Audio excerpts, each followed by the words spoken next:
Okay. Hello, everyone. We're back September 2nd. You have the agenda. So like we always start off with, we'll start off with a update on department activities, and just feel free as we go through everything tonight. Just if you have something to chime in on, please do. Especially when we get to the police reforms, they're kind of lengthy, and I know you're going to have questions, but feel free at any moment to chime in. But update on department activities, staffing. Right now, we've actually assigned one of our officers to a DEA task force. That started last Monday. The officer is assigned to the DEA, focusing obviously on drug investigations. We had an officer in a few years ago, and due to staffing, we had to take him out because we were such short-staffed and we needed the personnel here. But we want to put more attention up on the Berlin Turnpike, especially in and out of the motels. So the DEA came to us, asked if we are interested in having another officer join the task force. I talked to the town manager and he was good with it. So starting last Monday, that officer has started with the task force. And because we have an officer assigned, we've had 2 frozen positions. So the town manager is going to let us fill that position. So we'll be hiring an officer. Right now, we have a number of certified officers that are interested in coming over to the department. So we're in the process right now.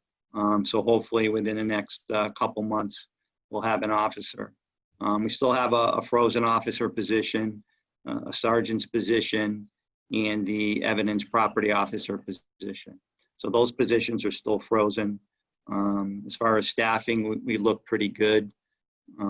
So we'll wait and see what these certified officers bring. Hopefully we can find an officer that's going to fit in here and give us another officer for patrol. And that will give us actually in patrol 2 extra officers in patrol if we're able to find another one. So that's working out well. Calls for service. Again, slight uptick on some of the calls. Breach of peace, disorderly complaints, they're up 17%. Burglaries are up 18%. Customer disputes, and some of these are COVID related. I would say the customer disputes are COVID related. They're up 49%. Domestics as well, up 22%. And EDP, which is an emotionally disturbed person, somebody in crisis, that's up 26%. So I would say the customer disputes, the domestics, the EDPs are probably closely associated with COVID. It's interesting too, fireworks complaints. People are trying to entertain themselves, I guess. We've seen a huge increase in firework complaints. Last year, at this time, we had only 15 complaints. This year, they're up to 74.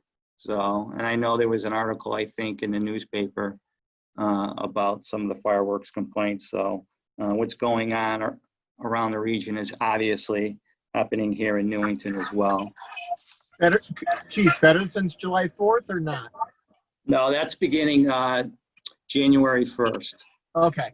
So all these, so we start the calendar year.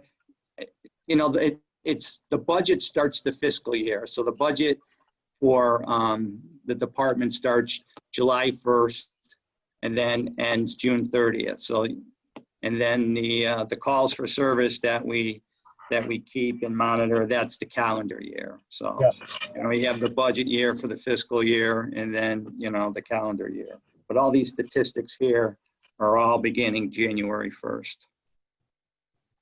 No, what I was asking is, have they gone down since July 4th, I guess? Have they, is it? I remember seeing a lot around July 4th. I mean, I just remember seeing them around town, you know? Yeah, but I can tell you from my house, they were like June. They were well before July 4th. So You can hear them off in the distance and in the neighborhood. But I haven't run it from like July 4th on to see what the difference is. Larcenies, it's up 14%. Larceny for motor vehicles is up 20%. Stolen vehicles, 71%. And again, it's, the car breaks and the stolen cars are all due to people either leaving their cars unlocked or leaving the keys in the car. So, I mean, if people would just lock their cars, don't keep your keys in the cars, you would see these numbers decrease. But for some reason, as much as we get the information out there, people aren't taking those warnings, and you're seeing some of the rise in crime related to stolen vehicles and car breaks. And then traffic stops, they're down like 55%, but we're beginning to focus our attention on traffic details. And yesterday, what's today? Well, I can't even keep track of days anymore. It's so busy. On Tuesday, we had a supervisors meeting and brought all the supervisors in. And basically, I sat down with them with the patrol lieutenant, and we talked about the current events. And it's no secret that law enforcement has taken it on the chin. Officers have been vilified, and it's been a difficult, challenging period. And so I talked to all the supervisors, and I said, listen, it is what it is, and the only way we're going to change it is to go out there and prove people that we're not who a lot of people say we are. So it's time to get back in the game, and we're going to go out there and we're going to do the job to the best of our ability, given the restraints that we have and the challenges that we face. And one of the things that we did is, I don't know if you're seeing it around town, but I'm seeing it, is traffic violations. It just seems like people are driving, I don't want to say more recklessly, but speeding, not adhering to the traffic law. So on Monday, we put a traffic detail together, and we just focused on Cedar Street. So we had 3 officers assigned to Cedar Street for the entire day, and all they did was speed enforcement. And it made a huge difference. And we're going to be doing it again this week. And I'm not going to say where or when, but we're periodically are going to assign traffic details out there to specifically focus on speeding and hopefully curtail some of the traffic issues. I was going home probably about 3 weeks ago, and it was a motorcycle that was started off behind me and was driving recklessly. And I tried to stop him, and obviously he wasn't going to stop, and he just took off, and he took off into New Britain. So we're not going to chase for motor vehicle violations. And actually, the traffic detail the other day actually tried to stop a car, and the car took off. So we're periodically seeing that, probably with more frequency, unfortunately. But you're going to see traffic details out there periodically, areas in town where they're speeding, just to try to curtail some of that. So the 3 officers that worked the other day did a great job, made a number of stops, issued a number of tickets. So hopefully that will make a difference. As far as some of the other things, as far as the department, again, there's not a lot of activities due to COVID, which is kind of in a holding pattern right now, unfortunately, and there's just not a lot we can do. The building's closed off, the town hall's closed off, and again, it's just making things difficult. Hopefully, in the springtime, things can loosen up a little bit, and we can focus on that. But times are real difficult now due to COVID, and community outreach is unfortunately almost non-existent. But once things get back to normal, so to speak, we'll be able to focus in on that. So, does anybody have any questions? The one of the community outreaches was the am I muted? Was the I can hear you, Todd. oh, you can, okay. Was the headlight clinic? I know you're going to talk about that a little later, but Yeah. it sounds like Yeah.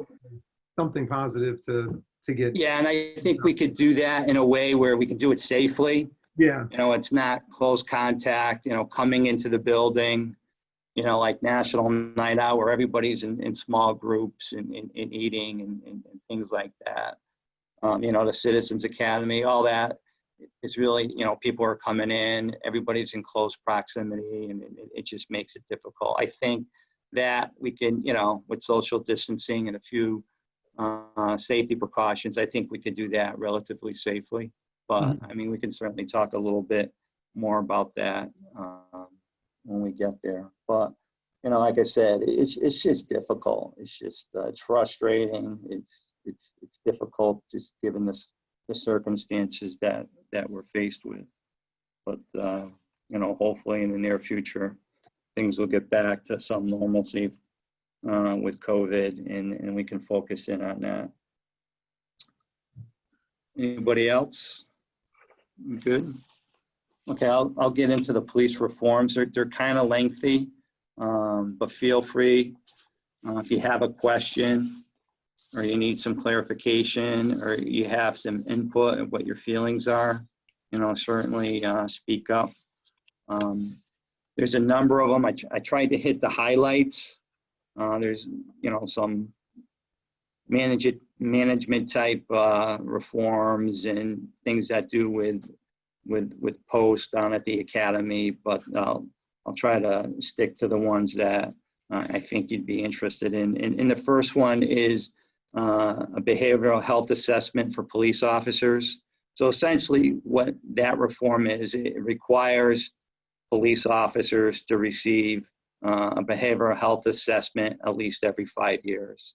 So every 5 years, officers are going to have a psychological assessment. You get that when you're hired. So when you're hired, you go through a polygraph and then you go through a psychological. And if you change departments, I give you an example for me. When I was hired back in 1985, I had a polygraph and a psychological. And then in 2006, when I went from Newington to Vernon, I was required again to do another polygraph and another psychological. And then when I came from Vernon back to Newington, I had another polygraph and another psychological. So I bet you I'm probably the only cop in Connecticut that's had 3 polygraphs and 3 psychologicals. And I could tell you, nothing's left on the table. It's all there. You know, I'm a private person, but you know, you basically spill everything out there. Because I gotta tell you, when it comes to the polygraph, I'm intimidated. I'm not holding anything back. The last thing I want to do is get a reading on a polygraph. But this reform requires every 5 years, and they break it up. So you do 20% of the department year 1, you know, 20%. So it's broken up. The question is, you know, who do you do first? So I would say the cost with this, you know, for the psychological and the overtime, because what's going to happen is, you know, if you force somebody, you have to pay for it, and you're going to have to pay them overtime if it's scheduled during their off-duty hours.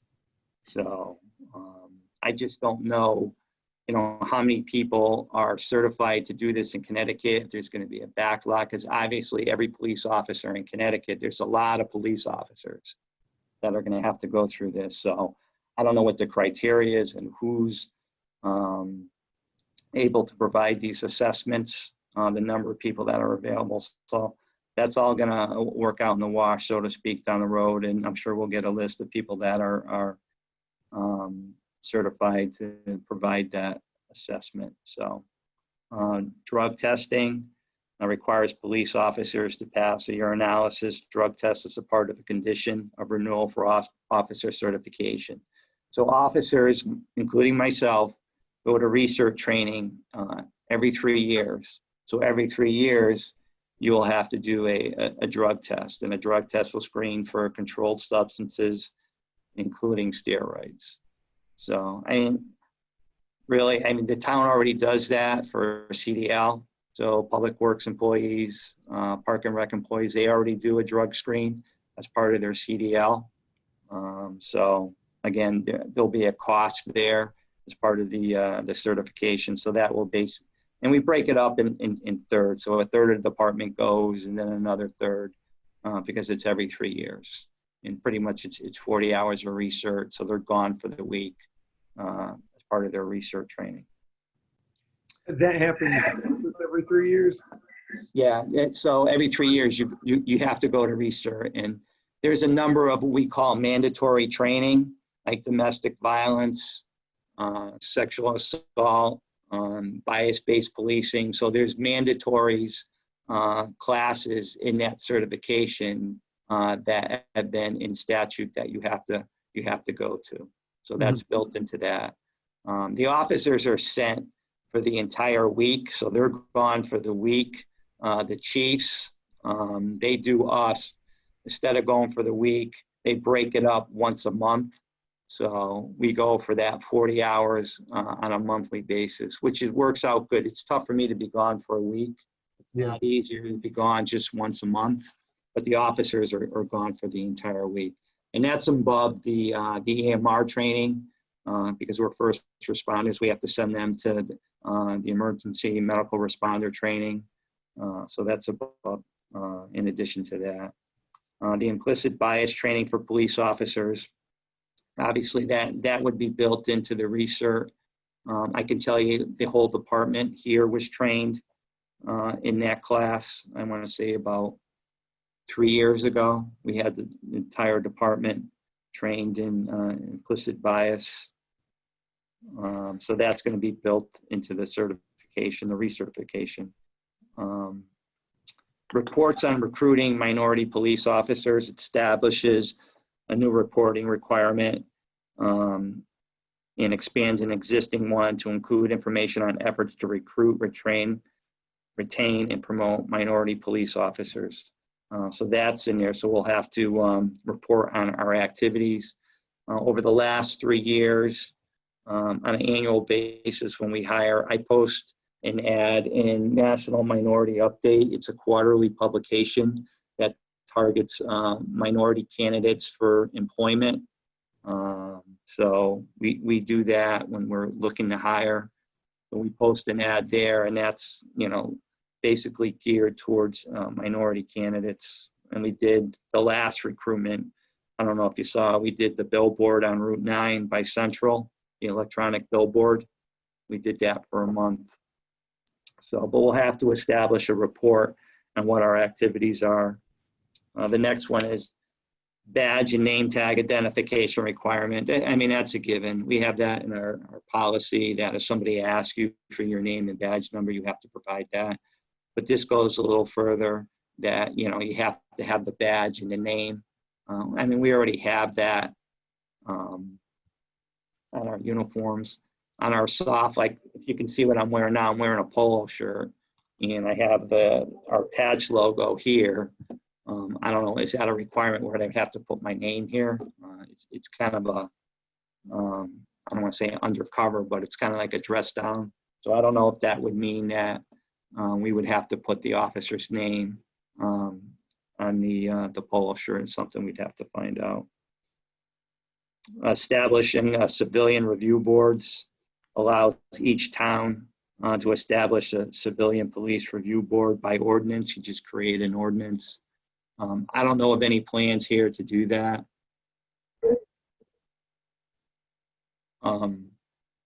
So I don't know what the plans are here. To be honest with you, I think this committee here is just as good. I know there's, if you look in the news, there's some disagreements on how much power these review boards are going to have.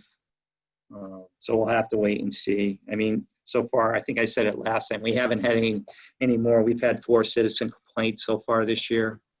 So we really don't, there's really not a lot.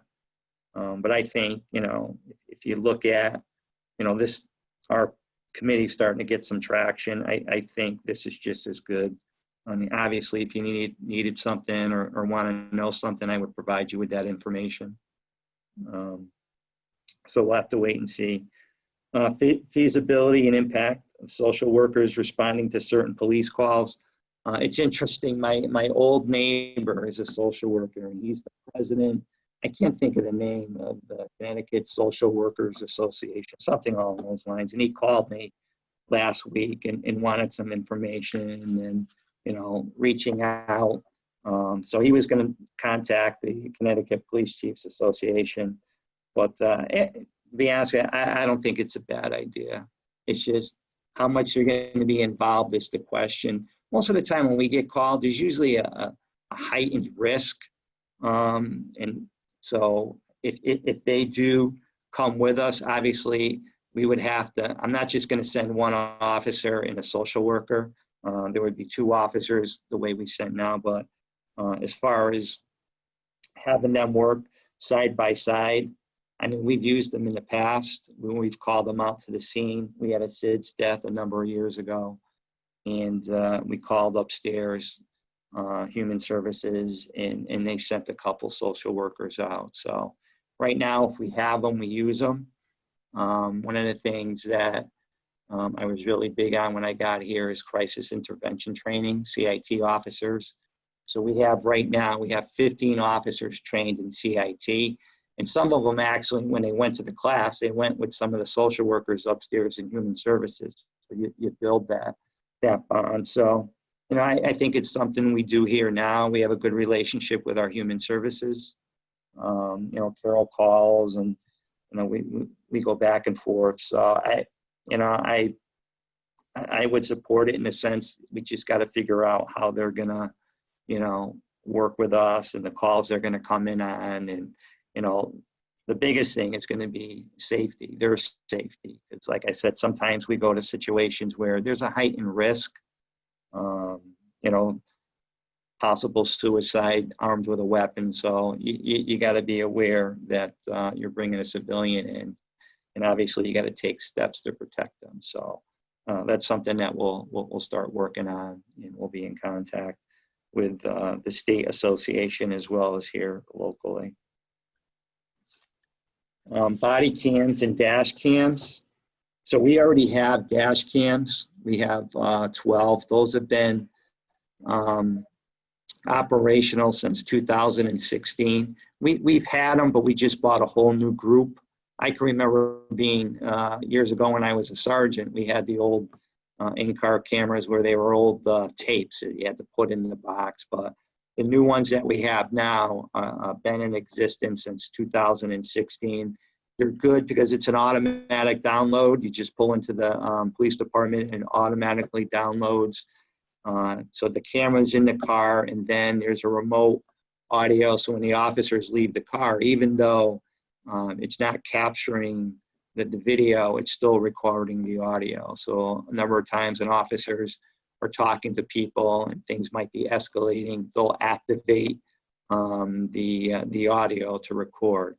So the plan is, because by July 2022, you got to have both body cams and in-car cameras. So we have WatchGuard for our in-car cameras. So the plan right now is to get WatchGuard body cams, and those would work in concert with the in-car cameras. So when you turn, there's a number of things that automatically activate the in-car camera, turning on the lights, taking out the patrol rifle. So there's triggers that automatically activate the camera system. So what's good about this, so if you turn your lights on, you'll get the in-car camera, but it also activates the body cam at the same time. So the officers won't have to get out of the car and activate it. It's already been activated because you turn the lights on. So it's integrated with the in-car cameras. So that's something we're working on now. Preliminary cost is about $120,000 for the body cams, and then about $38,000 a year if we use a cloud-based system, or $18,000 a year if we just go off our server. So our IT director is managing this, so it's something him and I are gonna have to talk about. So So we'll be working on that. We've already been in contact. We had one of the representatives out here already to speak to him. So that's something that we'll be following up. The problem is, you know, everybody's going to be fighting for him now. So, but we'll see. Hopefully, we'll be able to get this off the ground relatively soon. But that's the plan right now is to get the WatchGuard cameras because they integrate with the in-car cameras. The next is limit on consent searches. So prohibits consent searches of individuals and consent searches of motor vehicles stopped solely for motor vehicle violations, right? That's solely for motor vehicle violations. As an example, and I like to give you actual examples that happen here in town, and I think it's important. So last night on the midnight shift, the officers on the midnight shift, they're doing a bang up job. They really are, especially up on the Berwyn Turnpike with the motels for prostitution and drug offenses. And an officer last night recognized an individual that he knows is involved in prostitution. So he made an approach, a consensual encounter, if you will, talking to him, and asked the individual if you can search him. And it's not a motor vehicle stop. And actually the law doesn't kick in until October 1st. So the officer searched him and located a knife, a large knife that was illegal. And one thing led to another, and located a magazine for a semi-automatic pistol that had several rounds in it, as well as a quantity of cocaine and a stash of fentanyl. So it turned out to be a good arrest, just with a consensual encounter. And, you know, the timing of it, when you talk about taking drugs off the street, you know, yesterday afternoon, we unfortunately had a young man overdose and die as a result of fentanyl. So here you have, in the afternoon, an individual passed away from a drug overdose with fentanyl. And now an officer out there trying to find activity and locates an individual that was actually selling fentanyl. But because it wasn't a motor vehicle stop, it wouldn't apply. But in situations with a motor vehicle stop, and I'll be upfront with you, I'm not in favor of this, especially in light of what's going on right now with all the shootings. We've gotten a number of firearms and narcotics based on motor vehicle stops where consent was sought, it was given, and officers have located narcotics and weapons. So I'm not in favor of it, but it's a restriction that we're going to have to deal with. But it's important to note that these are for motor vehicle violations. The situation I just described to you wouldn't apply because it wasn't a motor vehicle stop. So you say that they're going to allow officers to search it. Right. So after October 1st, you're not able to ask the operator or an occupant of the vehicle to search the car. Okay. And that's for motor vehicle violation, so a traffic violation. So, I mean, again, consent searches, they lead to drugs, guns, and dangerous criminals. I understand there's a balancing interest there where you want to respect people's rights, but at the same time, they have been productive in getting firearms and narcotics. So, but that's something that we're going to have to deal with, and again, we're going to do it. The next is law enforcement accreditation. I'm sorry, go ahead, Mary. The only question I have is if during a motor vehicle stop you see something that's in plain view. That's different. That's a completely different thing. That's completely different. Okay. So plain view, probable cause. Gotcha. Okay. Yeah, that's entirely different. Okay. This is just, I stopped you. Can I look and I at engage you in a conversation. I stop you for a red light, simple violation. I stop you for a red light and you're nervous. I mean, and people could be nervous because you get stopped by the police, Right. you know, going through a red light. But, you know, there's other indications, person's real nervous, and you create that consensual encounter. Hey, do you mind if I search your car? But you can't do that after October 1st. Okay. Law enforcement accreditation requires law enforcement units to obtain accreditation from CALEA. So by 2025, I mean, that's going to be a lot of work. It's about $12,000 to apply up front, and then an annual fee of $6,000. And then you got the salary of the person to manage the program. You know, there's a state accreditation where I hope they do away with the CALEA and focus on the state accreditation. Right now, there's a number of policies that by law you have to have, you know, pursuits, use of force. There's a number of them that you have to have required by law. I can tell you we have 118 of them.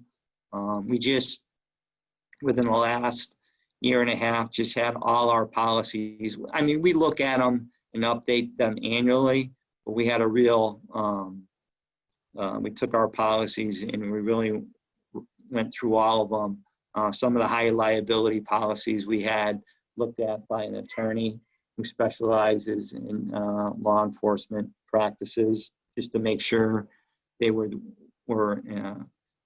best practice and had legal standing. So we've done that. I understand what the intent is here, but I mean, it's going to be expensive, and you know, there's a lot of work involved. And to be honest with you, in 1993, we started the accreditation process here in Newington. We started it, and we're probably 85 to 90% complete, and we didn't finish it. But that structure from then is still in place.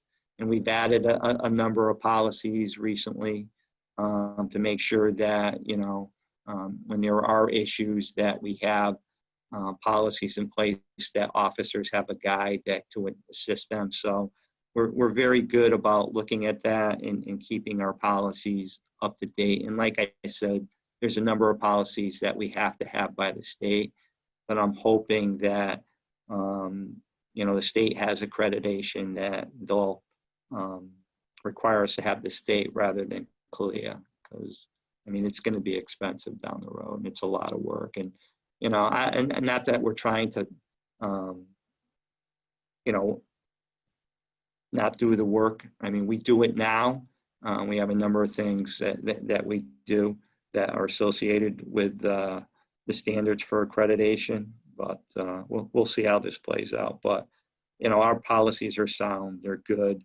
And, you know, I understand there may be police departments that don't have the policies that we have and that others have. But I can tell you for your own knowledge that they're all up to date, they're good policies, and they're all within best practice. So, and we keep on top of that. The next is prohibit pedestrian citation quotas.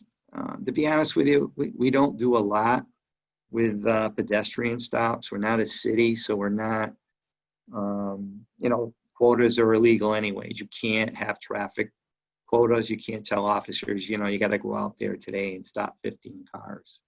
You can't do that. So this is kind of part and parcel with that. We just don't do a lot of pedestrian stops. Police using military equipment prohibits law enforcement agencies from acquiring military equipment. So you're not going to be able to get any military equipment, and the equipment that you do have, you're going to have to justify its use. We don't have a lot. The only thing we have is the armored vehicle, the MRAP, and that was, we got that before I was here. So I'm going to have to justify its use. And I'll give you a couple examples. When I was in Vernon in charge of the Capital Region SWAT team, we had an incident where the vehicle actually took gunfire. The suspect in the house fired on the vehicle. So there's a situation where, you know what, it probably saved some officer's life. And then locally, I don't know if you guys remember, I want to say it was probably like 3 years ago, 3.5 years ago, the 7-Eleven on Willard Avenue, we had a hostage situation there where we had 2 guys go in, one armed with a shotgun and one armed with a handgun.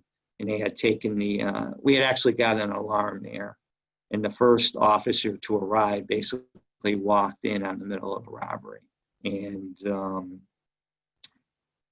the suspects held the clerk, and there was a customer inside at the time hostage.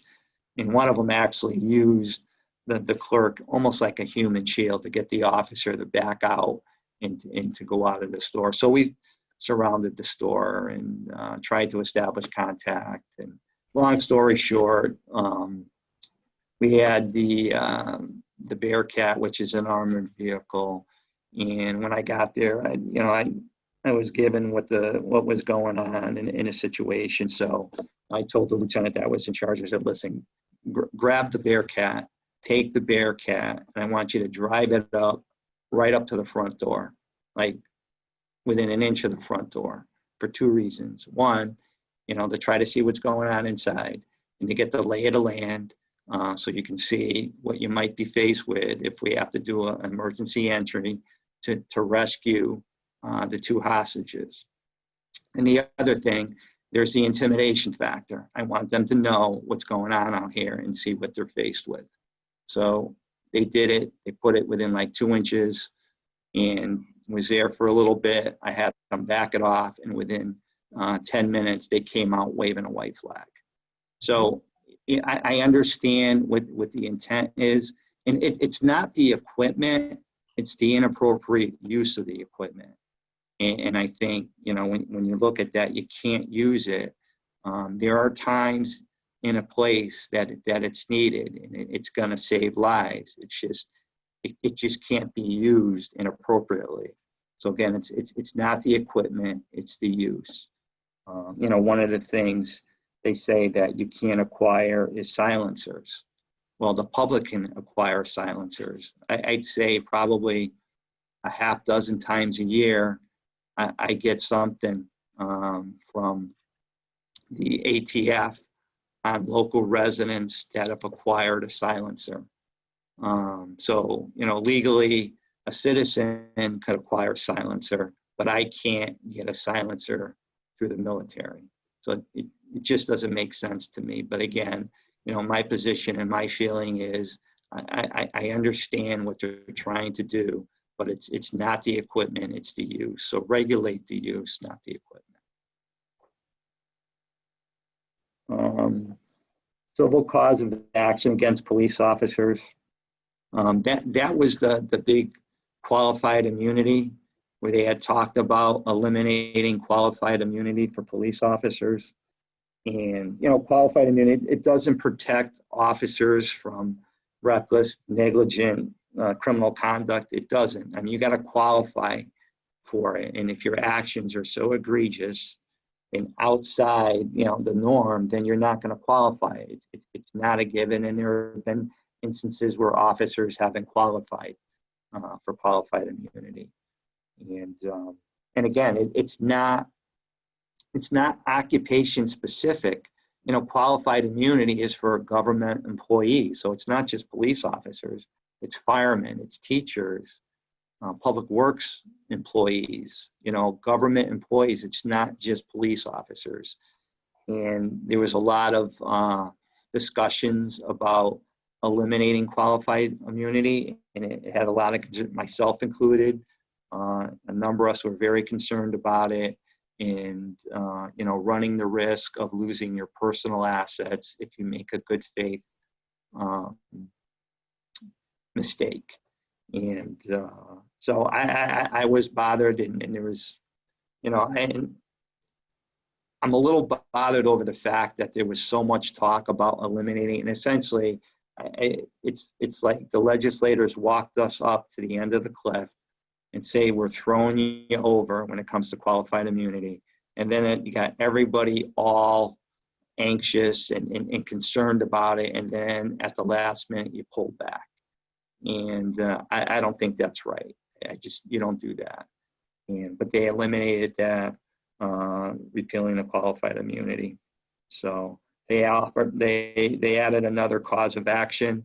We'll have to wait and see what that's going to do for lawsuits as far as against police officers. There's already the civil rights cause of action, federal section 1983, that officers can be sued under civil rights violations. So they can already be sued for that at the federal level. We'll have to wait and see what happens at the state level. I guess the best gauge is to see what the Connecticut trial lawyers do if they start offering training to the attorneys and how to use this new provision. Then we'll know. So it's kind of a wait and see to see what happens. But they have not eliminated qualified immunity like they said they were going to. They've created a new cause of action now. Deadly force, they've changed. And again, they've added a couple new provisions. One is a de-escalation provision. And I'll give you my opinion. They've changed it and it created confusion. And unfortunately, with confusion comes indecisiveness. And my fear is that officers with these two new provisions are going to be indecisive, and people are going to get hurt. Civilians are going to get hurt, and officers are going to get hurt. And that's my personal opinion. De-escalation, you have to de-escalate before using deadly force. Define de-escalation. I mean, when there's a lot of stress, when your life is in danger and you think that somebody is going to take your life, I'd venture to say there's probably going to be some profanity. And is an attorney going to say, well, you used profanity, you escalated the situation? Let's face it, when you're in trial, they pick out every little word and they try to use that to their advantage. And so when it comes to de-escalation, just putting your hand on your gun, does that escalate the situation? So we're not going to know until we see some court cases and how they're going to be viewed. The second thing is what they call a provocation doctrine. If an officer's actions are such that they increase the risk for deadly force, then that can be used to determine that your actions weren't reasonable. And just so you know, that it's already been rejected by the United States Supreme Court. They've looked into that, they've rejected it, and the legislators up at the Capitol have added that in the statute, and the highest court of the land has rejected it. So that's a huge concern. Just so you know, I mean, we do a lot of scenario-based training here. Training is key. And when you look at it, when you see some of these deadly force issues, we look at it, we try to learn from it. And I'll just give you an example. And I don't know if I've given this before. We've a number of shootings were a result of officers running up the car. And I'm not trying to armchair quarterback, running up the cars or being in the car's path. And I'm not saying it's right or wrong, but we've changed, and we put our whole department through training on felony stops. And basically, the standard is you're not running up to a car. I don't want you running up to a car.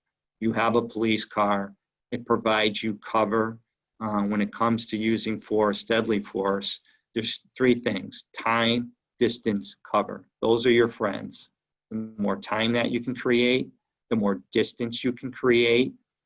In the cover, those are what you want. Those are your friends. And when you get out of the car and you run up to it, you throw all that out the window. So we put the whole department through training on felony stops. And old habits die hard. They really do. And I'll be the first to admit, back in the day when I started, when you made those stops, it was charge. You ran up to the car. I've done it many times. But you know what? those days are long gone. So we put the whole department through training. And like I said, all habits die hard. And we had an issue here with a stolen car.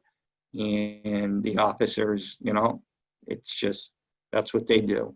And they did it. And we retrained the whole department again. And basically, we're going to keep training until everybody gets it right.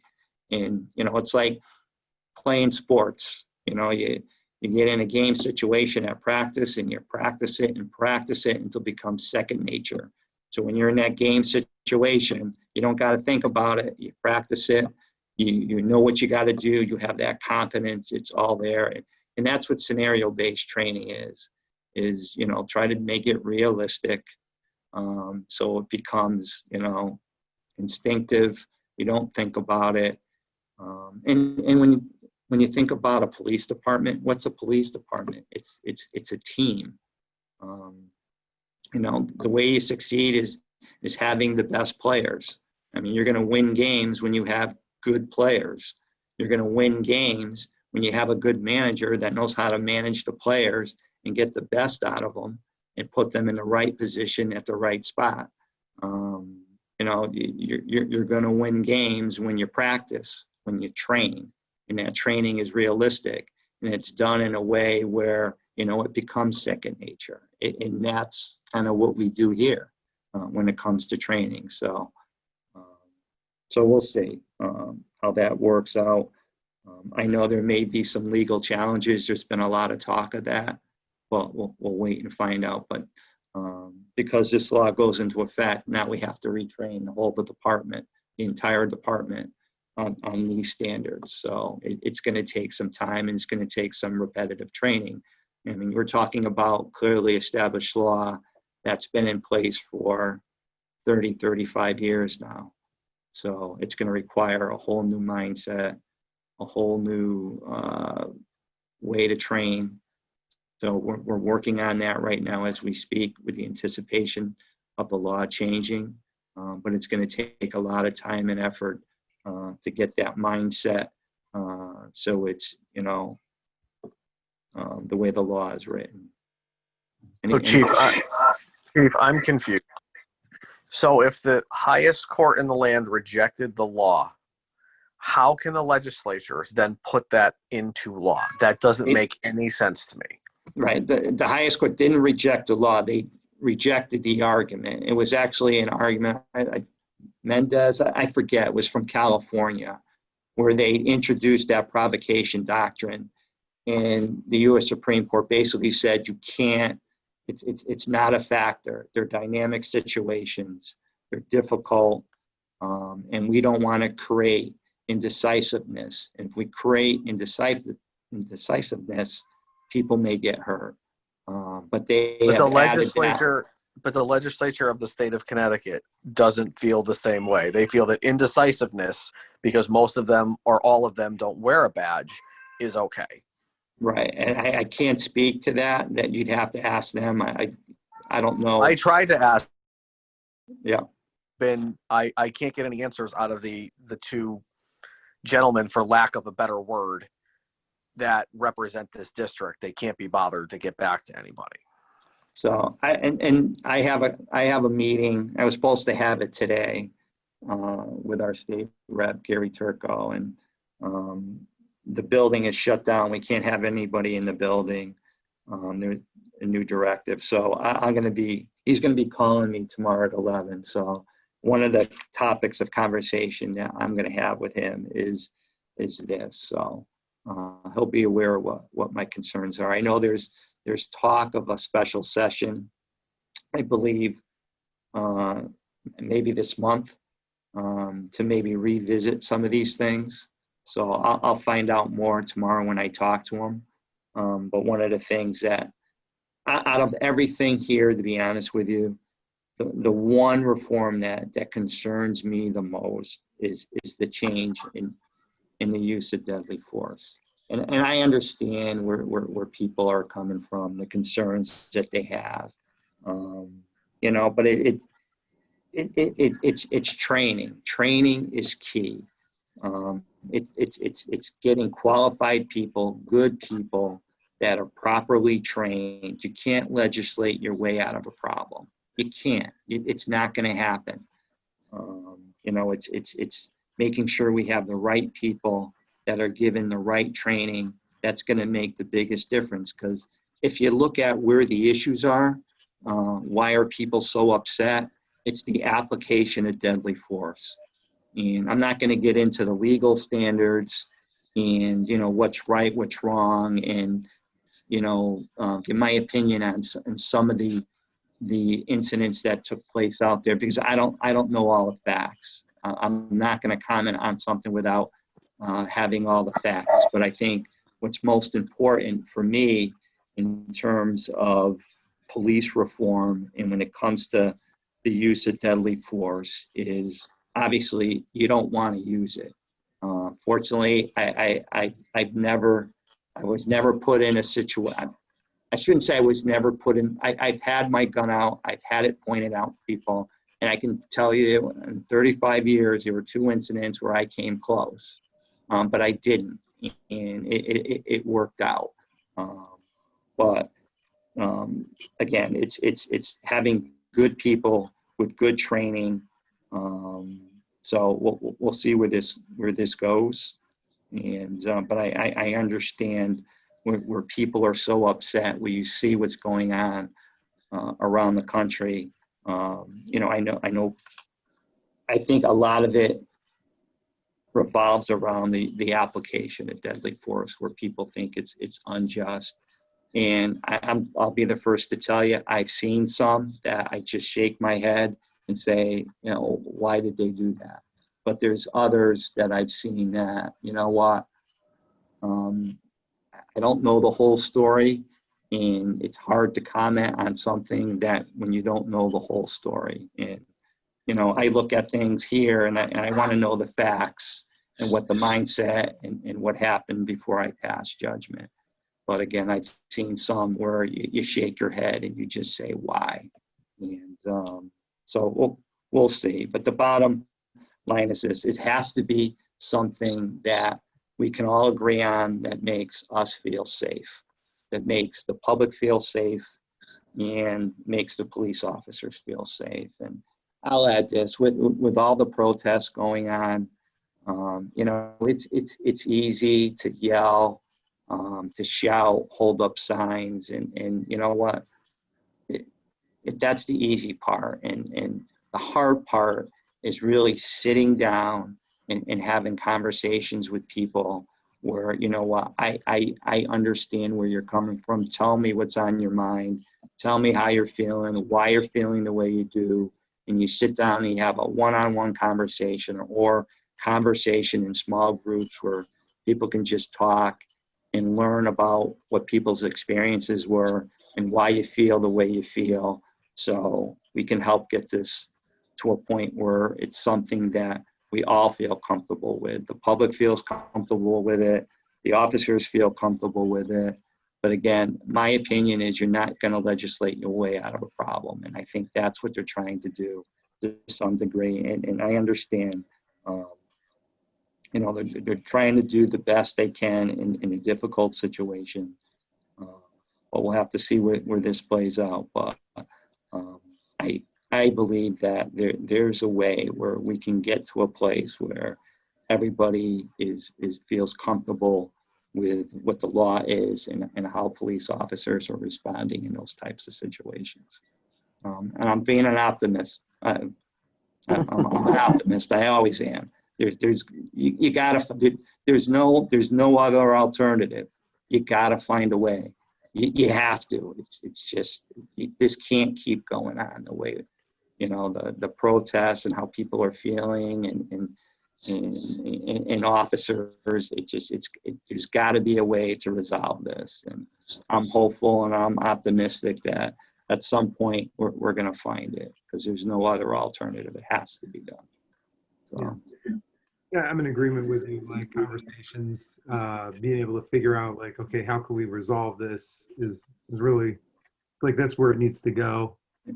So for the de-escalation and improvisation, do you see yourself having to change the training that you're doing substantially if Yeah. something this goes through, or? Yeah, it's funny you say it. Your timing is good, because we had our supervisors meeting, and we put a number. To me, crisis intervention training is de-escalation. You talk to people, you talk them down.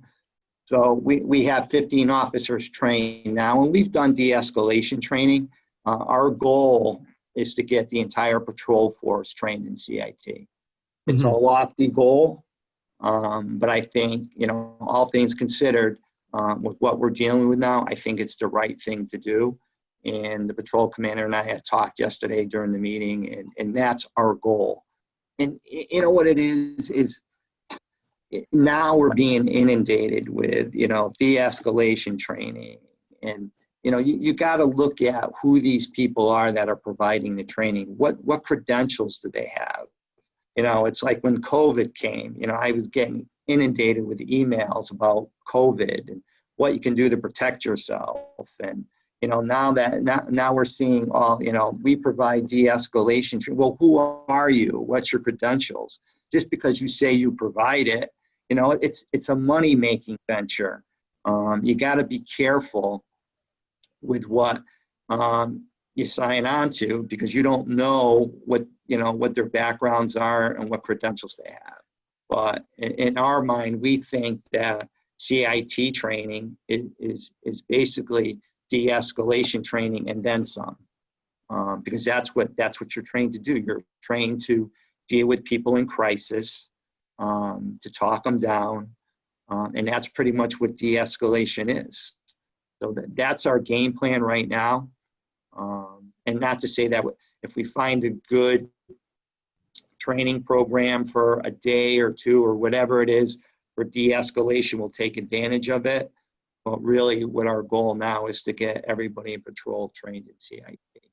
And it's a 40-hour class. It's a lot of work, and they, but it's very beneficial. And like I said, that was one of the things. When I first came here, you can learn a lot from Department of Justice consent decrees. Does everybody know what those are? So a Department of Justice consent decree is basically when there's a police department that's having issues, the Department of Justice will come in and they'll create a consent decree where you have to do a number of things. So, you have to have policies, use of force, training, things like that. They mandate certain standards and certain things you have to do. So what I did when I first came here, I looked at a number of departments that were on their consent decrees to find out what are the issues that departments are having that has the Department of Justice come in and basically overhaul the department.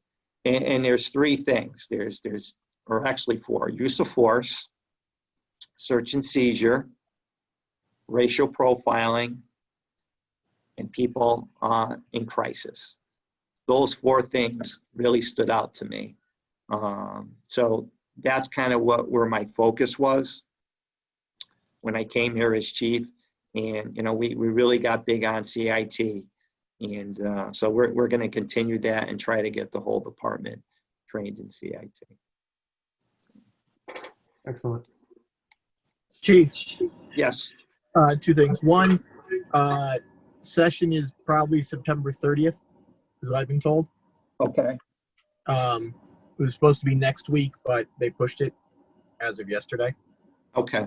So it'll be at the end of this. And then you said that, like, the hard part is, sitting down and discuss. Has anyone approached you at all, or the department, to talk anymore, or have this? No.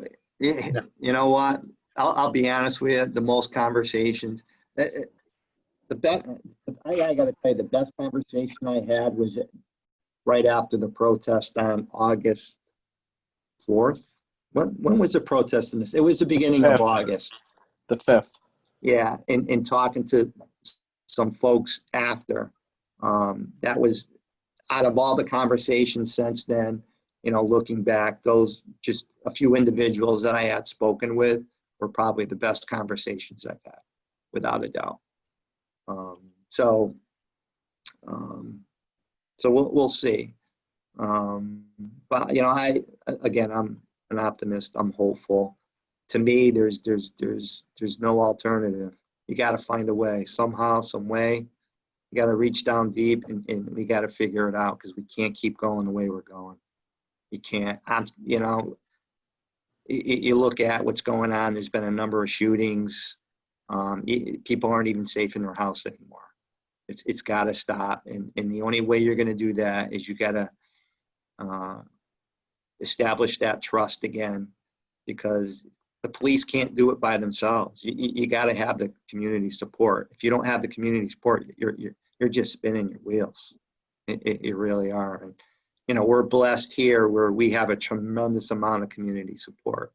I mean, the emails I got a card today. We can constantly get cards. We're getting food. So we're blessed. But again, you can't take it for granted. You can't get complacent. But what's going on across the country, we got to figure it out because there's no alternative. So, and I'm being an optimist. It would be nice. It would be nice too if the legislature also supported you. Well, I think, that in some cases they want to. I mean, they want your opinion, and I try to give it, and we'll see. But again, I'm being hopeful. If they created or having another session, then they recognize there's issues. So. They recognize there's issues and they may make some changes. I'm just trying to be hopeful. So we'll see where it goes. Let's see. Office of Inspector General. They're creating an Office of Inspector General. I understand why they're doing it. I just hope it's independent and there's no political meddling and bias. You're being way too optimistic now. When I've always said when there's been officer-involved shootings, those need to be done timely for a variety of reasons. The public needs to know. The officers are you can't have it taking several months or a year. They need to be done timely. And the state's attorneys are overwhelmed. There's a lot of work, but I'm just concerned about the makeup. I want to see what the makeup is going to be and who's going to get appointed the Inspector General. We'll wait to see. But I'm in agreement that there's got to be an investigative division that can go in and investigate these types of cases in a timely manner. They can't be prolonged like they've been. And this is this is nothing negative to the state's attorneys. They're overworked, and they do produce a very good product. It just takes a while, and the public needs to know, and the officers need to know. The officers are subjected to an administrative investigation at the PD, a criminal investigation, and there's always the potential that they can be investigated by the Department of Justice. So when an officer uses deadly force, there's a chance he's going to be investigated 3 times, 2 at a minimum, and 1 by the Department of Justice if they feel as though there's been a civil rights violation. So that's a lot to endure. And under the present situation, I can tell you that you use deadly force, your career is over. There's just no way under the present environment that you're going to be able to endure the public outcry, the media attention, and the investigation. Your career is probably over. And I know a few officers that have been involved. One in particular that I worked with on a SWAT team was an outstanding officer, clean cut, polite, great kid, outstanding officer, and was involved in a deadly force situation where he took a person's life, shot and killed them. And that was, he's no longer a police officer. And to this day, I would think it's it's sad. And he was completely justified. This individual is trying to kill him, and he had no other choice. He had to use deadly force, because if he didn't, he was going to die. So it's unfortunate, but with the present situation the way it is, I don't know how anybody could carry on if they use deadly force with all the immediate tension and what's going on right now. So we'll see where this goes, but they'll be investigating officers for the use of force, deadly force, or if somebody dies in custody of the police officer or the police department. So, let's see. So that's about it. I know I went through kind of quickly, and I just the highlights. So I mean, there's 43 sections, something like that. But I just kind of stayed with the highlights. Does anybody have any questions? Will you let us know how your phone call goes tomorrow? Sure. Yeah, I'll send you an email. Okay. So the Center for Policing Equity. So we had a meeting on August 20th. So it was myself, Lieutenant Maiano, and Bon Roman, who's the former, she's the former chief of police in New York, New Jersey. She's our liaison. Lee Dombrowski, Kimmy Hennig, and some of the folks that do the data collection and the analysis. And I'm happy to say that they were very pleased with the data that we provided them. So it's all good. They're analyzing it. So we're still on track, hopefully, for a report first of the year. And they'll come up, and hopefully by then COVID will be curtailed to the point where you can meet them. They're a pretty impressive group. She's pretty, I mean, she was the chief of police for New York, New Jersey. And, so she's got an impressive resume, not like chief of police of 30,000 new people in Newington, Connecticut. Different. So hopefully, to be honest with you, I'd like to meet her and pick her brain a little bit. So we'll see what happens. But hopefully by then, we won't have the issues with COVID. But they're hopeful to have the report. And I know it's been kind of, it's like a one-act play. I keep telling you the same thing, but they've been inundated. They've been very pleased with Lieutenant Maiano. He's worked with them closely with our data, and they've actually reached out to him, and he's been helping other departments in Connecticut with their data collection. So I might send them a fee for that, but all good. So, hopefully we'll have that report. They'll come up, we'll share it, and we'll see what their recommendations are and go from there. So. And these will be recommendations on like training or things to do more of, things to move away from. Yep, it could be training, policies, more data collection. I know one of the data gaps that we have, as good as our data was, and we don't do it here at the local level or at the state level, and it goes back to one of the reforms with pedestrian stops. We don't collect data on pedestrian stops. We just don't do a lot of them. But I know that's probably going to be a data gap.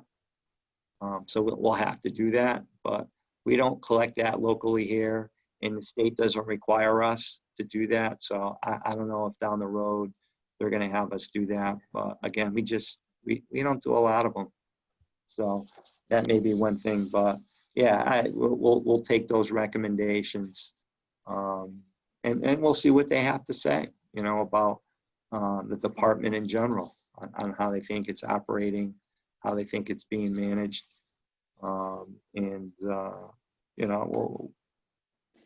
It's kind of pointless. We've been doing this for 3 years now.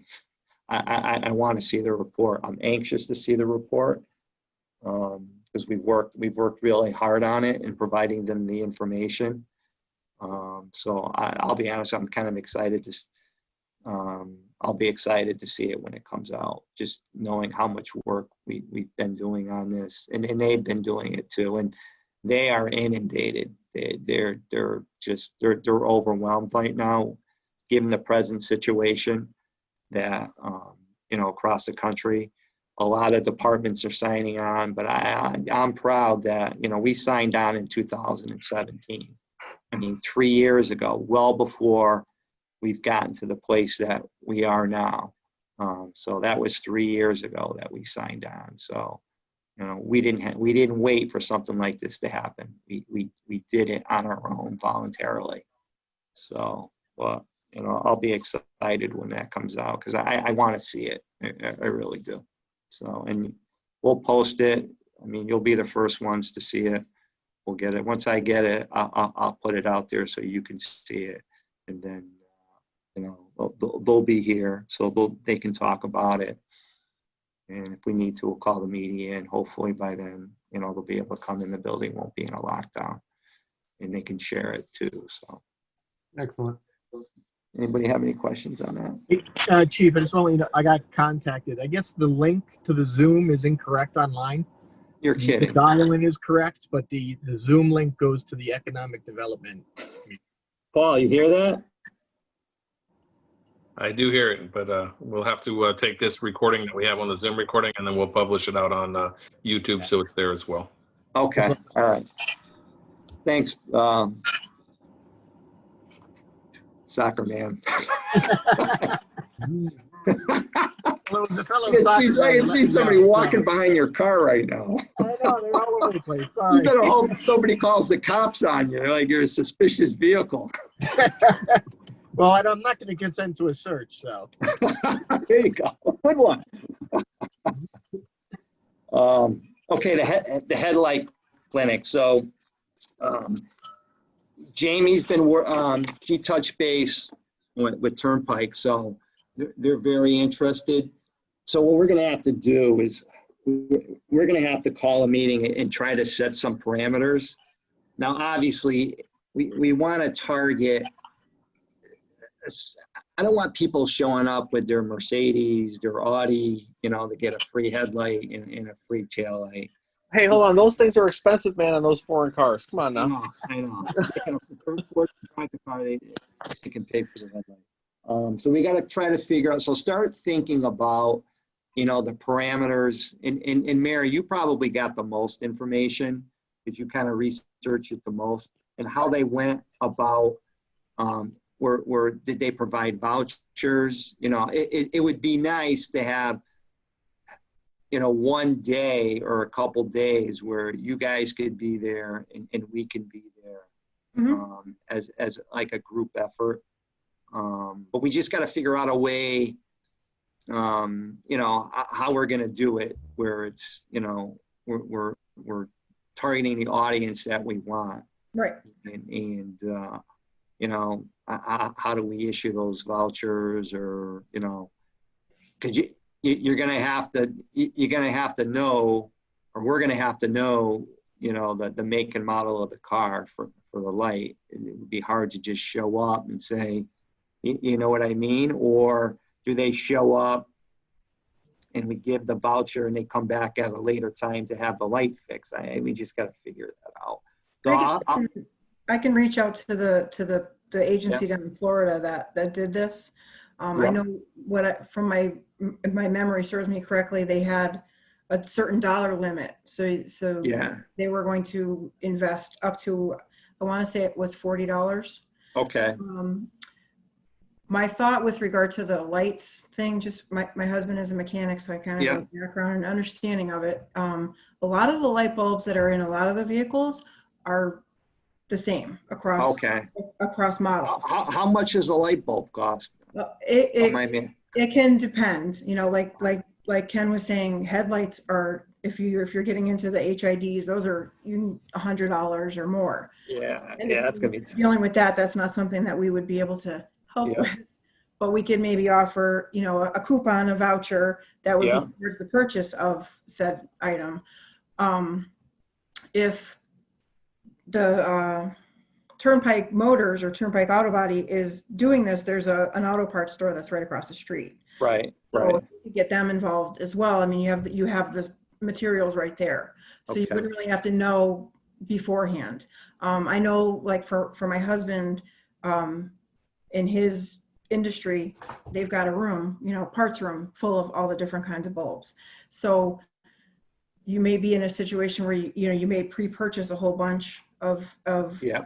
the most popular bulbs that you might need. But like I said, I'll reach out to the agency. I think it was in Florida, and I'll find out, kind of how they did it and how successful it was. And Okay. I know, like I had sent everybody the documentation about the other agency, the other organization that did this as well. And they seemed like they have a really, set system. So All right. I can certainly look into that and get some more information. Okay. I'll talk to Jamie. I know Okay. they were very interested in being a part of it. I have, if they want to donate, I have a donation account for community outreach. I can use some of that. But I think it would be a worthy cause. And, it's something different too, especially, it's it's a new initiative. Those are always good. Right. We have new initiatives. So we'll try to get some more information and try to get something planned. But we just got to figure out a way how we're going to get the vouchers, and obviously we got a limit, and people as far as showing up with their $80,000 car. Right. All right, so that will be more to come in that. And if anybody's got any ideas, then just make sure, let me know or let us know, and we can work on that. All right. Paul, is there anybody in the public, or are they in the economic development meeting? You have 5 attendees. You have 5 attendees on your meeting right now. I do have one person that has raised their hand to speak. Okay. If you'd like, I can go ahead and unmute them. Go ahead. Okay. First person will be Sean Vivier. I will allow them to talk right now. Okay. Vivier. Okay, Sean, you can go ahead and please state your name and your address, please. Hi, I'm Sean Vivier, 21 Rosewood Drive. I grew up in Newington, NHS class of 99.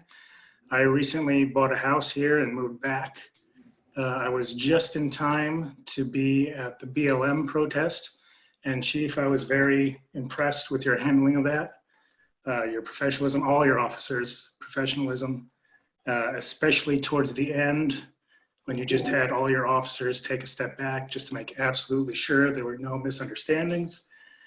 There is one thing towards the end. Somebody asked, what are we going to do to make sure a tragedy like that doesn't happen in Newington? And unfortunately, because of tech issues and a heckler's veto, we didn't get to hear that. And I was very disappointed because I wanted to know your answer. So if you'd be willing to share that, I would really appreciate it. Sure. No, I appreciate the question. It's an excellent question. And I talked a little bit about it. Training in people are key. You got to have the right people, and they got to be provided with the right training. So that I know these officers, some of them, because I hired them, and I had talked a little bit about, the background investigation, polygraphs, psychologicals. I would venture to say that I probably know some of these officers better than their families. I know, when you go through a polygraph and a psychological, everything's out there. Everything's out there. And, I'm looking for a certain kind of officer.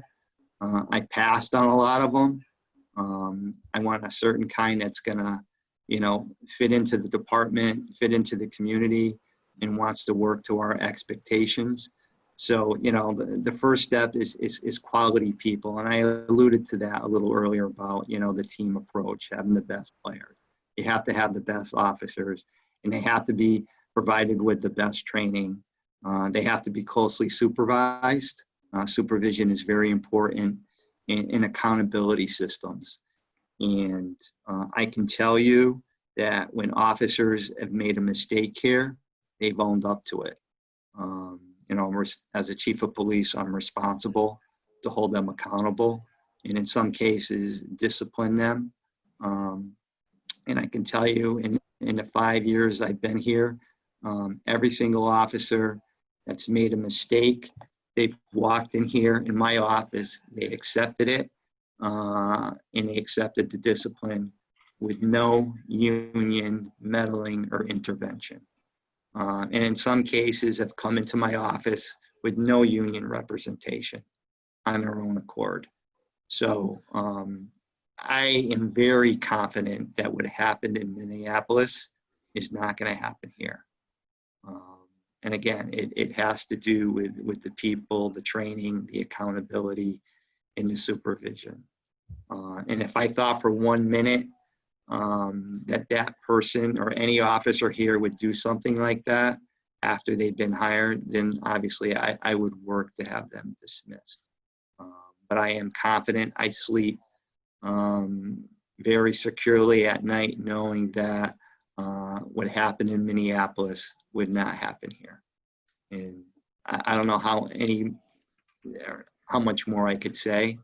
You know, I know people, there's a lot of mistrust, and you know, whether you believe me or not, but that's where we are. Thank you, sir. Your answer is very heartening. If I may ask one further, much easier question. I saw the previous meeting on YouTube, and I got here like 15 minutes in because of the bad link, but you were talking about community outreach and how important that is to you. So I wanted to ask if the Cops and Robbers basketball game is still a thing. Oh my God. And if it's not, That's can you bring it awesome. back? You are awesome. I remember those are so much fun. Those, you know what? Maybe we should try to do that again. Oh my God, you just brought back so many memories. Those were the best. Yeah, because my dad used to play when I was a kid. So I I've played been in away those, so yeah. long. I don't know if it's real anymore. Yeah, but you know what? We did it, and then Kiara McDermott, we had the basketball game up at the high school for Kiara with the police officers versus the staff and the kids. Mm-hmm. So that kind of replaced it a little bit, but you know what, that's pretty good. Yeah, that's something we may try to resurrect. But oh my God, yeah, those are awesome, fun times. Consider this my formal petition to bring it back once COVID's under. Yeah, no, we'll work on that. You know, it's funny sometimes bringing back the old things. You know, have a new meaning. Oh my God, those are good times. They were a lot of fun. All right, thank you very much for your time, sir. No, thank you. Next person you have is a Mike Johnson. I will go ahead and unmute Mike Johnson now. Please state your name and your address. Mike, you can speak. Can you hear me all right? Yeah, I got you. Okay. So Mike Johnson, I live at 23 Wells Drive North. I just had, well, 3 very quick things to note. You know, the first thing, just, you know, more of a heads up that, you know, because that link wasn't working, it was the only link that was incorrect out of any of the meetings that were on the agenda. So just, and the fact that sort of the last meeting came about by not being very well publicized, as well as, you know, the reminders that, you know, after the last meeting and people not being able to attend because they weren't aware that it was going on. A lot of people signed up to get those reminders. Those reminders didn't come out this time around until like this morning. You know, I'm assuming that you guys will get a little bit of flack just in noise because of that link and what happened with the last meeting. I'm used to it, Mike. No, I totally understand. I just, you know, I think you guys really, though, need to go back to whoever it is that's updating that website with the town, because, like, I mean, it's just the type of thing that, especially with this meeting and with what's going on in the world and the importance of people wanting to be a part of it, Yeah. it's just one that you can't get wrong. And I understand. so I think I'm it's with just you. a follow-up that you guys have to do, because even like when you look at the meeting ID in the details below, you know, it's like half of it looks like it's a link and underlined, but the ID, you got to add in the additional 4 digits that aren't underlined. I fortunately use Zoom all the time with work, so so I knew I could just go grab the ID, go to Zoom, and get into the meeting. So that's just the first item. The second thing is I just wanted to, you know, say it was a pleasure to sit in and listen to the meeting. Appreciate your candor and your thoughts around just everything that's going on. You know, and I agree and wholeheartedly that, you know, training is the key with all of this. And I think that, you know, you got that spot on, and your thoughts around the department and the training and doing the exams every 5 years and what you're looking for in officers to join the force, I think just gives me good feeling about the town. And I know a lot of the cops, you know, the officers in town, having grown up here and having a number of them I went to high school with. And so that was less of a concern for me, but for others, I think hopefully they'll get a chance to hear this recording as well as the prior one if they haven't, just to understand those things that you guys are doing. If you do plan on doing the headlight thing, I think it's a great little community outreach thing. You may want to think about a different name. You know, when I saw the agenda item of headlight clinic, it sounded like you're going to teach people how to change their headlights, like what's going, like it just, you may want to think about the name of that. And then just lastly, just to kind of piggyback on what Sean was saying, the idea of the, you know, like the cops and robbers game, I do remember those as well. But just as a community outreach thing, like I know you do the basketball event, but you might want to think about doing something like almost like each season, like, hey, can you do a softball game against maybe some of the men's league teams in town, or can you do a touch flag football game over at the turf? And, you know, whether it's against some students or however it is that you do that, it just seems like those are other ways that you could interact with the community in a, you know, very positive way, and again, potentially raise funds for something. But I just think it's another way to, like, you know, you talked about earning that trust back and through actions and everything. And I just think that's another way for you guys to interact with the community and get them to know them, you know, if you will, on a little bit more of a personal level outside of just seeing them in a uniform. Thank you. No, Mike, great input. Thank you. You have one more person with their hand up, Ashley. I'm going to unmute Ashley now. Oh, Ashley, I was hoping. please list your name as well as your address.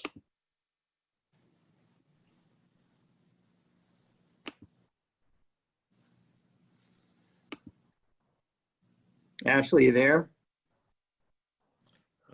Oh, can you hear me now? Ashley, that's you? Yes, can you hear me? Hi, how are you? Yes, Hi. we can hear you. Okay, great. I'm sorry. I'm Ashley Kailas. I'm at 148 Main Street. I just want to thank you so much for this meeting. I will say I got the Zoom link just fine from the website. It's unfortunate it didn't work for everybody, but it worked for me.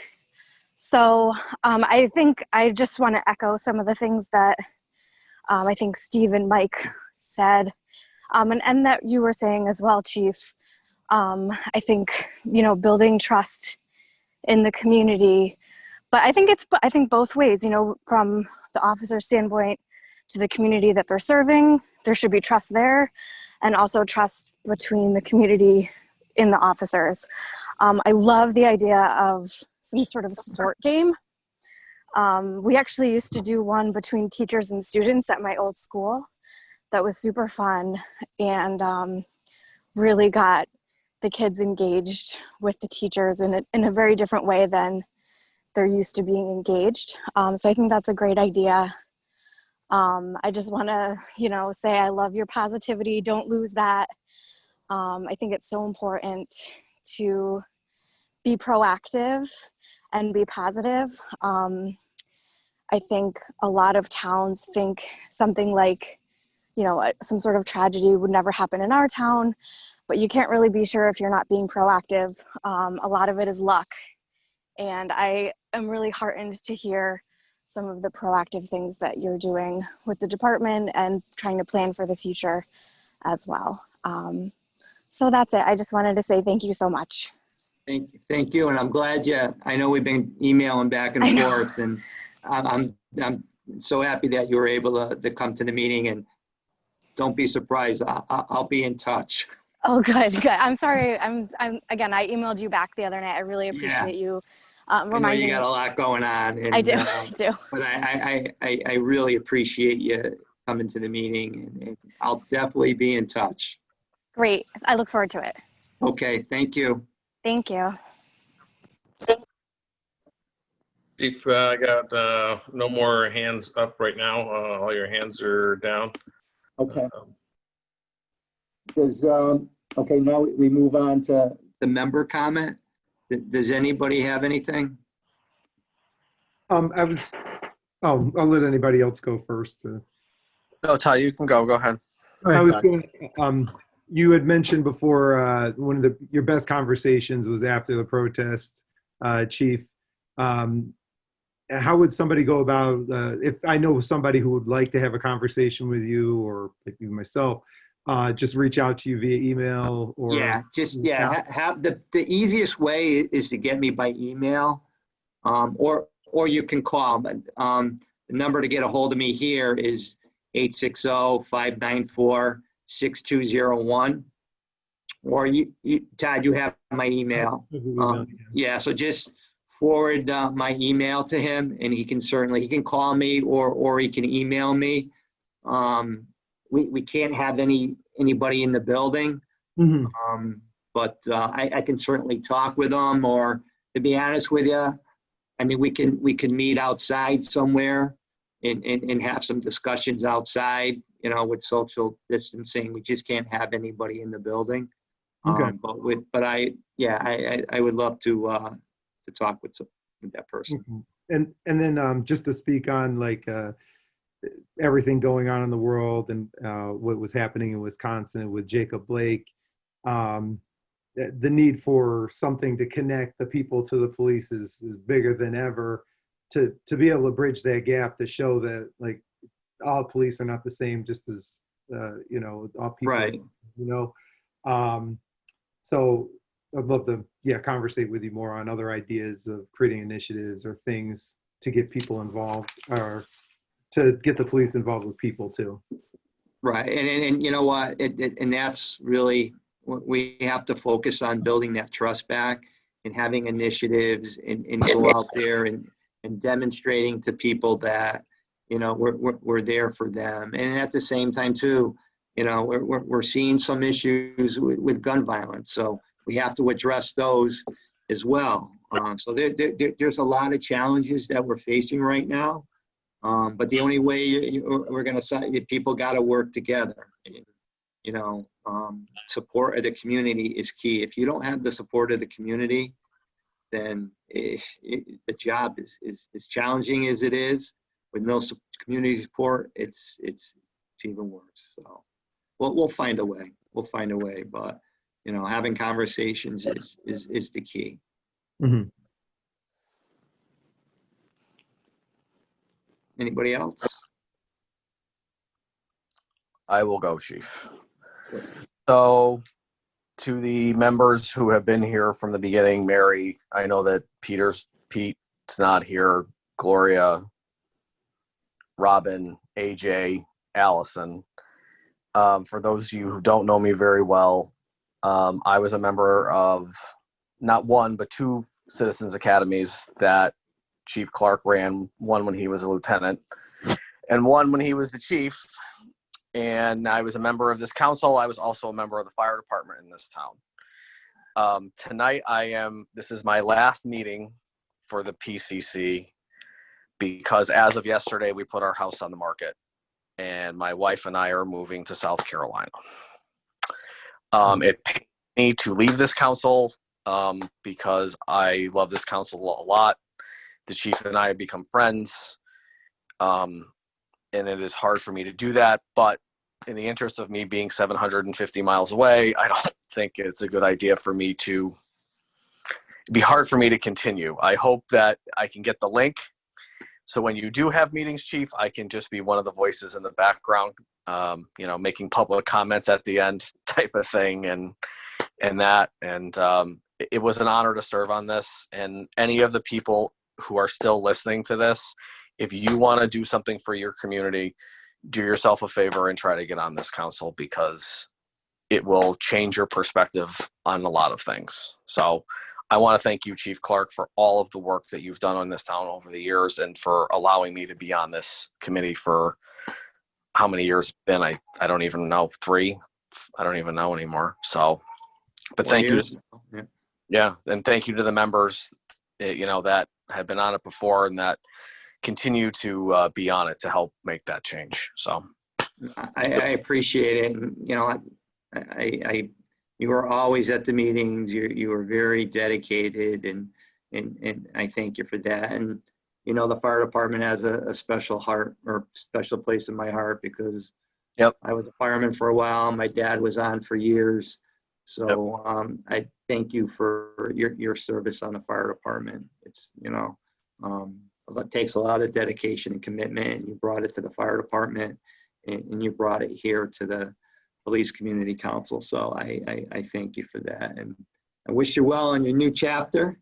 Bring a lot of sunscreen down south when the sun gets warm. I'm selling my snowblower. That's all I'm going to say. Yeah.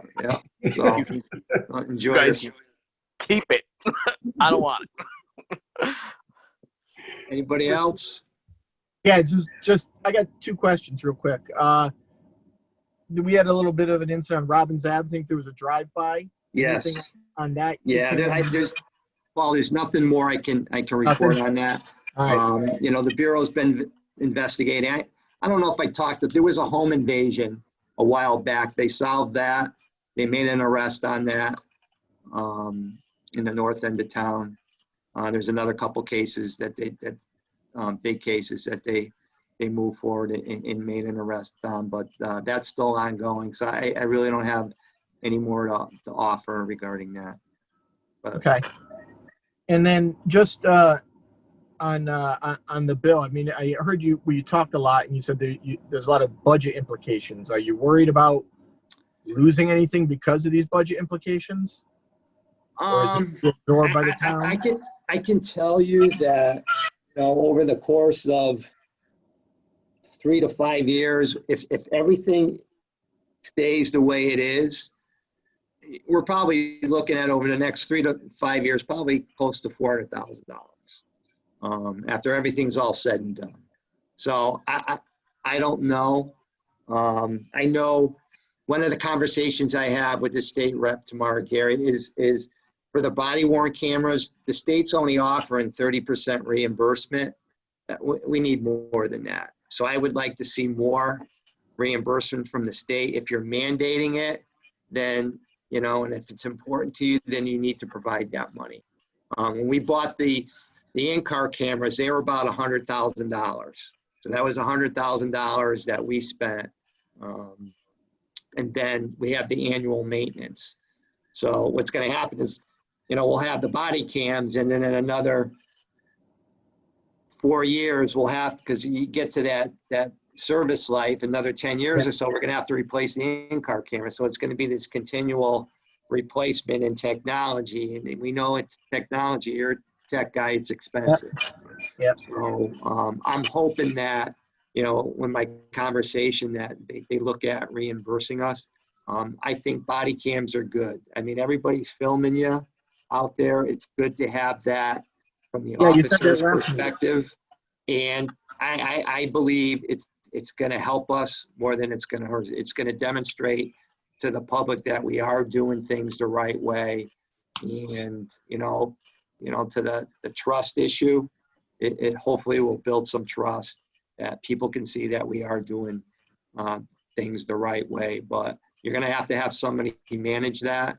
We get requests for in-car camera video now, so now you're doubling it because they're going to be asking for the in-car camera and the body-worn camera. And, from a administrative standpoint, when it comes to signing off as a supervisor, when it comes to signing off a report or a use of force report, I'm not signing off on that report until I look at all the video. I'm not putting my name to a report that I approved it or approved the level of force without watching the video. So if there's 4 officers there at an incident, I'm watching four officers' video until I put my name on that report. So there's a lot. There's a lot of things that go on administratively that people aren't aware of. But as far as the initiative, I think it's going to help us, and I think it's going to build trust. But there are some issues that we'll have to tackle. Okay, thanks. Good question. I have a question for Paul. How long is your daughter's soccer practice, bro? Holy cow. I know. It's they're still going. God. Anybody else? Yeah, You good? Go ahead, Mary. Hi. One thing that I was thinking about, normally we have, well, I don't get the town crier. For whatever reason, we've never gotten it at this house. And I know that there's usually like a police blotter, Yeah.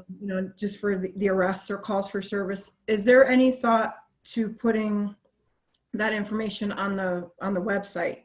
Like, I know, not to compare Newington with Springfield, but if you were to go to Springfield, Massachusetts website, they actually have by I want to say it's weekly. They have like a PDF, and it's just basically every call for service, any kind of arrest that's made.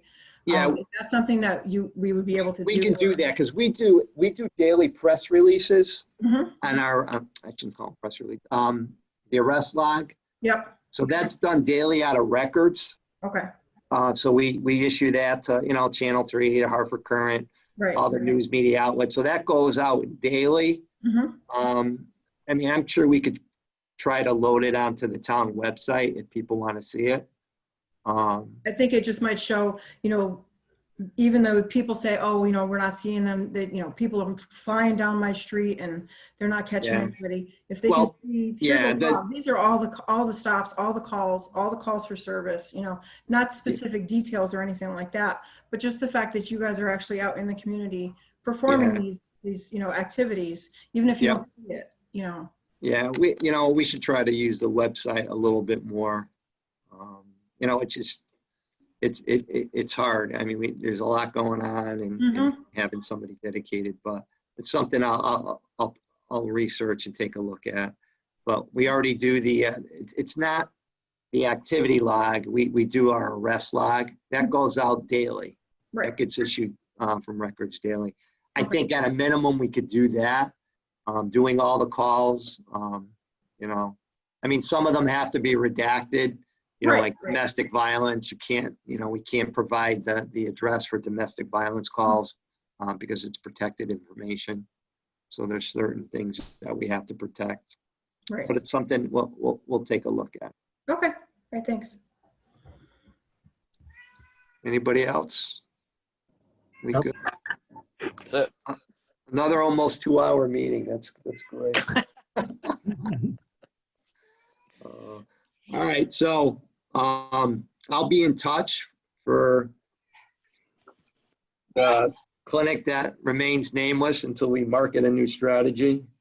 So I'll be in touch on that, and we can start moving forward. And so, did Mike Johnson have another name in mind? I don't know. He might be a marketing guy. We got to find a marketing guy. I'll talk to him. Okay. All right. So we'll do Good luck that. in South Carolina, Ken. Thank you. Good luck to you guys. Stay safe up here, and I'll try not to send too many pictures from the beach. Yeah, don't do that. Yeah. Don't Yeah, shame her. If you want to get your headlights changed before you go down, stop by. Yeah, no, I can't because my $800,000 Mercedes isn't allowed. I guess so. Yeah. All right, guys. Thanks so much. I'll be in See you, touch. Chief. All right, Thanks, take Chief. care. Okay. Okay. All right, thanks, Paul.